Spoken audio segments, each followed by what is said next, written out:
একটি মাত্র উপকরণ দিয়ে আজকে পোহাটা বানিয়েছিলাম। আর পোহাটাগুলো কিন্তু খেতে খুব ভালো হয়েছিল আর নরম ফুলকো ফুলকো।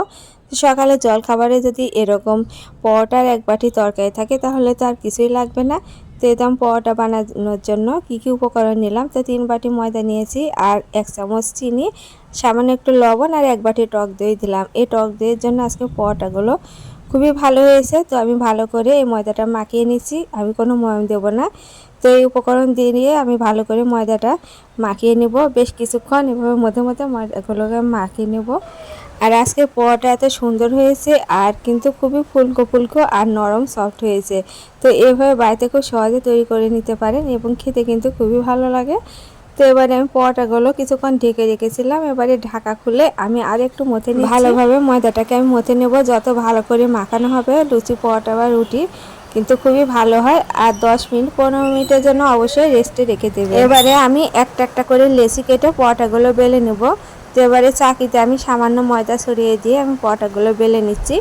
তো বন্ধুরা, আমার আজকের এই পোহাটা রেসিপিটা আপনাদের কেমন লাগলো অবশ্যই কমেন্টে জানাবেন। ইউটিউব চ্যানেলটিকে সাবস্ক্রাইব করে পাশের বেল বাটনটা অন করে দেবেন, যখনই কোনো নতুন ভিডিও ছাড়বো সবার আগে দেখতে পাবেন।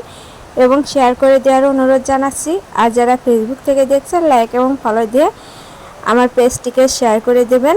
তো এইরকম পোহাটাগুলোকে এভাবে বেলে নিচ্ছি, 3 কোনা 4 কোনা যেভাবে পছন্দ সেভাবে পোহাটা আকারে তৈরি করে নিতে পারবেন। প্রথমে এটা 3 কোনা সাইজ করে আমি পোহাটাটা বেলে নিচ্ছি, এবারে ভেজে নেব।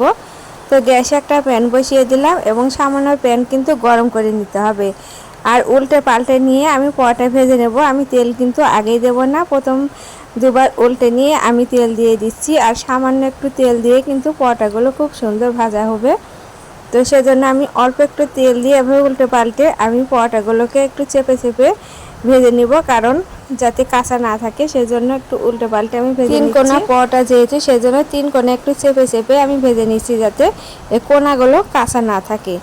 তো এইভাবে আমি পোহাটাগুলো সবই ভেজে নিলাম আর খুবই ভালো হয়েছিল পোহাটাগুলো আর নরমও হয়েছে। তো আমার এই তো প্রথমটা ভাজা হয়ে গেল, এবারে আমি দ্বিতীয়টা 4 কোণা করে ভেজে নিচ্ছি।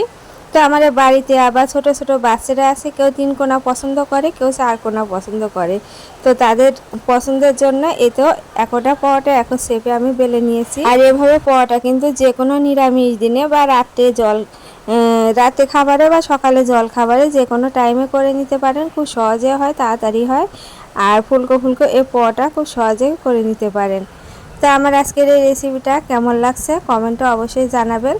তো আমি একে একে সব পোহাটাগুলো ভেজে নিলাম আর পোহাটাগুলো কিন্তু খুবই ভালো হয়েছে। তো এই ছিল আমার আজকের রেসিপি। পরবর্তী অন্য কোনো রেসিপি পেতে অবশ্যই আমার চ্যানেলের সাথেই থাকবেন, আমার পেজের সাথেই থাকবেন। তো এই তো পরোটা আর 1 বাটি তরকারি, তাহলে তো আর কিছুই লাগে না সকালে কিংবা রাত্রে খাবারে। তো সবাই ভালো থাকবেন, নমস্কার।